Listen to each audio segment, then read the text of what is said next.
В Україні з п'ятниці 7 жовтня набуває чинності закон, який забороняє акустичне насильство у пасажирському транспорті.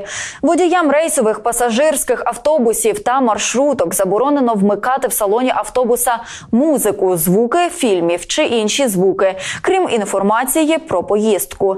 Під час нерегулярних перевезень музику та фільми можна включати на індивідуальні навушники пасажирів, а на салон лише за згодою всіх пасажирів. Водій таксі також може вмикати музику лише за згодою пасажирів.